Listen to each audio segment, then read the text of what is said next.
ঢুকবো কিন্তু অসম্ভব অমর ভারতের প্রচেষ্টা অবশ্য কেউ নেই উনি কিপারের বিশ্ব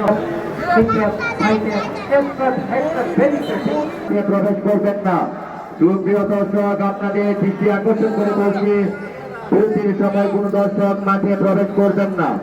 আপনারা যেখান থেকে প্রথমার্ধের খেলা উপভোগ করছেন সেই জায়গা থেকেই বিরতির সময় কাটাবেন এবং দ্বিতীয়ার্ধের খেলা উপভোগ করবেন এবং খেলার ফলাফল সেই জায়গা থেকে নিয়ে যাবেন। যদি ট্রাইব্রেকার হয় তাহলেও যেখানে যে আছেন সেখান থেকেই ট্রাইব্রেকার উপভোগ করবেন এবং আমাদের স্বেচ্ছাসেবক অবস্থান করছেন। কোন দর্শক যদি আমাদের কথা অমান্য করেন তাহলে আমাদের স্বেচ্ছাসেবক বিকল্প ব্যবস্থা নিতে বাধ্য হবে।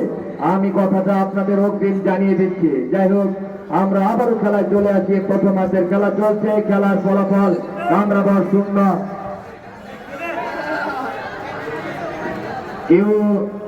কামরাবর 0 এবং ভৈরব 0। ভৈরবের অনুকূলে দল এরই সাথে সাথে